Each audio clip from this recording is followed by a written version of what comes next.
الحمد لله رب العالمين والعاقبة للمتقين والصلاة والسلام على سيد الأنبياء والمرسلين وعلى آله وأصحابه أجمعين أما بعد أعوذ بالله من الشيطان الرجيم بسم الله الرحمن الرحيم وَأَتِمُّوا الْحَجَّ وَالْعُمْرَةَ لِلَّهِ صدق الله العظيم وصدق رسوله النبي الكريم إن الله وملائكته يصلون على النبي يا أيها الذين آمنوا صلوا عليه وسلموا تسليما الصلاة والسلام عليك يا سيدي يا رسول الله وعلى آلك وأصحابك يا سيدي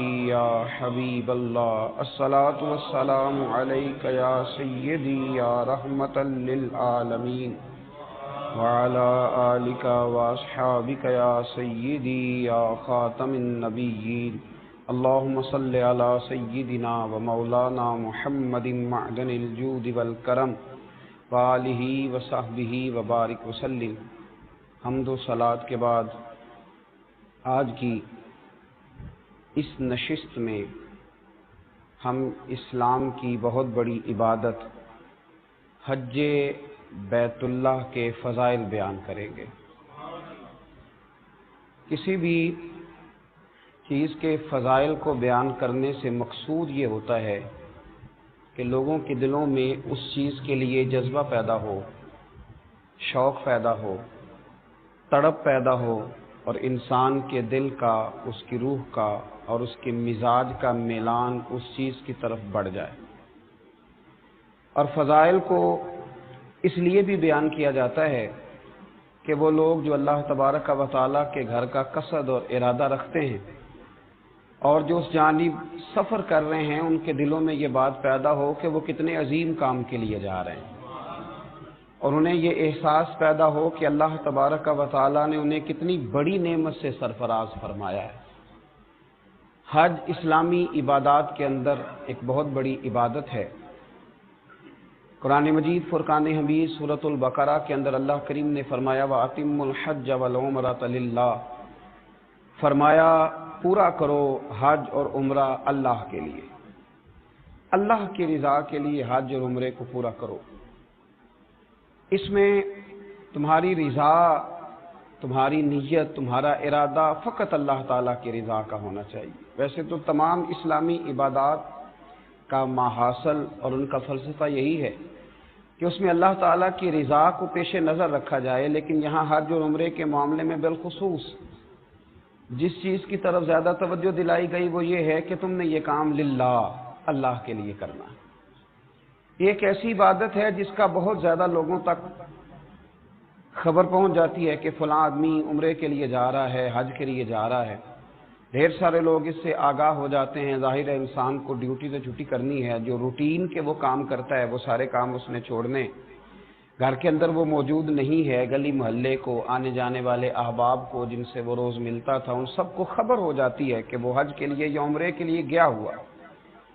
اتنے سارے لوگوں کے درمیان اس نیت کی حفاظت سب سے پہلے ضروری ہے کہ میں اگر حج کرنے جا رہا ہوں تو اللہ کی رضا کے لیے جا رہا ہوں۔ اس میں کسی قسم کی کوئی نمود و نمائش، کسی قسم کا دکھلاوا، تصنع، ریاکاری، بناوٹ بالکل نہ ہونا چاہیے۔ نبی رحمت نور مجسم شفیع معظم صلی اللہ تعالی علیہ وآلہ وسلم نے حج کے جب فضائل بیان کیے اور حج بیت اللہ کی سعادت حاصل کرنے والوں پر اللہ کے انعام کو جب میرے حبیب کریم علیہ السلام نے بیان فرمایا تو بخاری، مسلم، ابن ماجہ اور ترمذی شریف کے اندر حدیث مبارکہ موجود ہے۔ حضرت ابو ہریرہ رضی اللہ تعالیٰ عنہ ارشاد فرماتے ہیں کہ نبی کریم صلی اللہ تعالیٰ علیہ وسلم کو میں نے خود ارشاد فرماتے ہوئے سنا کہ حضور فرمانے لگے جس نے حج کیا اور حج کے اندر کوئی فحش کام نہیں کیا، کوئی برا کام نہیں کیا، تو وہ جب واپس لوٹے گا تو گناہوں سے اسی طرح پاک ہو جائے گا جس طرح آج اپنی ماں کے پیٹ سے پیدا ہوا ہے۔ پہلے دن کا بچہ ہے، اس کے ذمے کوئی غلطی نہیں ہے، کوئی گناہ نہیں ہے، اس کے ذمے کوئی قرض نہیں ہے، اس کے ذمے کسی قسم کا کوئی فی الحال حقوق والا معاملہ نہیں ہے، ابھی وہ نابالغ ہے، اس پر کسی قسم کے فرائض لاگو نہیں ہیں، تو جس طرح وہ پہلے دن کا بچہ ہر گناہ سے پاک ہے، ہر حق سے بری ہے، اللہ تبارک و تعالیٰ نے اسے بالکل گناہوں سے پاک رکھا ہوا ہے، اسی طرح یہ شخص جو حج کر کے آیا ہے اللہ اسے بھی سارے گناہوں سے پاک فرما دیتا ہے، اسے پاک صاف کر دیا جاتا ہے۔ اب اس کا ذمہ ہے کہ یہ واپس لوٹے تو حقوق العباد کو ادا کرے، یہ محسوس کرے کہ اللہ تبارک و تعالیٰ نے اب مجھے معاف فرما دیا ہے، اب مجھے پھونک پھونک کر قدم رکھنا ہے، اب مجھے یہ احساس پیدا کرنا ہے کہ میں وہ شخص ہوں جو اللہ کے گھر سے ہو کے آیا ہوں، میں وہ شخص ہوں جو میدان عرفات میں رک کر کے آیا ہوں، جو مینا مزدلفہ کی حاضری سے واپس لوٹا ہوں، جس نے بیت اللہ کا طواف کیا ہے، اور میں وہ سعادت مند ہوں جسے مصطفیٰ کریم نے اپنے روضے پر کھڑے ہونے کا موقع عطا فرمایا ہے۔ اس ذوق کے ساتھ یہ واپس لوٹے اور اس شوق کے ساتھ یہ جائے کہ اس کو بدلنا ہے، اس کو بدلنا ہے۔ ہمارے ایک بزرگ تھے، ایک صاحب حج کے لیے جانے لگے تو ان سے کہنے لگے کہ میاں بوڑھے بھی ہو گئے ہو، عمر کا تقاضا بھی ہے، تو داڑھی شریف کیوں نہیں سجا لیتے؟ کہنے لگے میں جا رہا ہوں انشاءاللہ وہاں سے رکھ کے آؤں گا۔ یہ بھی بہت قیمتی بات ہے، اور بزرگ کسی کو نصیحت بھی کرتے ہیں تو نصیحت بھی اس طرح کرتے ہیں کہ بات دل میں اترنی چاہیے، بندہ قائل ہو جانا چاہیے، گھائل نہیں ہو جانا چاہیے۔ تو کہا بھئی داڑھی رکھ لو، کہنے لگے میں حضرت وہاں سے رکھ کے آؤں گا، حج کے لیے جا رہا ہوں۔ حضرت نے مسکرا کر تھپکی دی، فرمایا بات تمہاری بھی ٹھیک ہے، پر کیا ہی اچھا ہو کہ تم یہاں سے رکھ کے جاؤ اور حضور کی بارگاہ میں وہی چہرہ لے کے جاؤ جو میرے مصطفیٰ کریم کو پسند ہے، یہ کیا اس سے بھی زیادہ اچھا ہو؟ تو جب ہم ساری تیاریاں کر رہے ہوتے ہیں حج کی، تو ہمیں یہ احساس بھی اس میں ضرور ہونا چاہیے کہ میں اگر گھر والوں کا خرچہ دے کے جا رہا ہوں اس لیے کہ میں اپنے گناہ معاف کرانے جا رہا ہوں، تو مجھے کچھ حقوق العباد کا بھی خیال رکھ کے جانا چاہیے، مجھے قرضے بھی ادا کرنے کی کوشش کرنی چاہیے، میرے ذمے جن لوگوں کے حقوق ہیں مجھے وہ بھی ادا کرتے ہوئے رخصت ہونا چاہیے۔ یہ سارا احساس بھی ہمارے دلوں کے اندر پیدا ہونا چاہیے، اس لیے کہ جب ہم نے واپس لوٹنا ہے تو ہمارے گناہ رب کریم نے اپنے فضل سے معاف فرما دینے۔ اب جب گناہوں کی معافی ہو جائے گی تو ظاہر ہے کہ حقوق العباد کا معاملہ ایسا ہے جس کے لیے کوشش کرنا پڑتی ہے۔ تو اللہ کے محبوب صلی اللہ علیہ وسلم نے حج کے فضائل کو بیان کیا۔ بعض احادیث ایسی ہوتی ہیں جن میں رکت ہوتی ہے، جن میں ذوق ہوتا ہے، جن میں بیان کرنے والے پر ایک کیفیت طاری ہوتی ہے۔ حضرت سیدنا ابن شماسہ رضی اللہ تعالیٰ عنہ، کہ رسول کریم صلی اللہ علیہ وسلم کے صحابی ہیں، یہ فرماتے ہیں کہ حضرت سیدنا عمر بن عاص رضی اللہ تعالی عنہ کے ہاں ہم حاضر ہوئے، حضرت عمر بن عاص کے ہاں ہم پہنچے، حضرت ابن شماسہ کہتے ہیں، اور فرماتے ہیں ہم اس وقت پہنچے جب ان پر نزع کا عالم طاری تھا، جب وہ دنیا سے جا رہے تھے، اس وقت ہم ان کی بارگاہ میں حاضر ہوئے۔ کہتے ہیں وہ کافی دیر تک روتے رہے اور کہنے لگے، روتے روتے ایک بات سنانے لگے، یہ عام آدمی بات نہیں سنا رہا، ایک تو صحابی ہیں اور دوسری کمال کی بات یہ ہے کہ دنیا سے رخصت ہو رہے ہیں۔ حضرت ابوبکر صدیق رضی اللہ تعالیٰ عنہ فرمایا کرتے تھے کہ یہ ایسا وقت ہوتا ہے دنیا سے جاتے ہوئے کہ بہت بڑا جھوٹا بھی سچ بولنا شروع کر دیتا ہے، دنیا سے جانے لگتا ہے تو بہت بڑا جھوٹا بھی سچ بولتا ہے۔ حضرت عمر بن عاص رضی اللہ تعالیٰ عنہ رونے لگے، اور جناب نے ابن شماسہ رضی اللہ تعالیٰ عنہ فرماتے ہیں وہ کہنے لگے کہ میری تیمارداری کرنے آنے والوں تمہیں ایک بات نہ سناؤں؟ ہم نے کہا محبوب کریم علیہ السلام کے غلام سنائیے۔ تو حضرت عمر بن عاص رضی اللہ تعالیٰ عنہ فرمانے لگے جب اللہ تعالیٰ نے میرے دل کے اندر اسلام کا شوق پیدا کیا، جب اللہ نے میرے دل میں ہدایت کا نور پیدا کیا تو میں نبی کریم کی بارگاہ میں بیعت کے لیے حاضر ہوا۔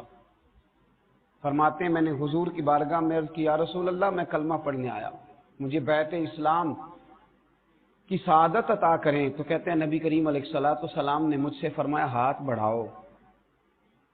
کہتے ہیں میں نے ہاتھ آگے بڑھانے کی بجائے ہاتھ روک لیا۔ محبوب دو عالم صلی اللہ تعالی علیہ وسلم نے فرمایا عمر بن عاص ہاتھ روک لیا ہے۔ عرض کی یا رسول اللہ ایک بات دل میں آ گئی،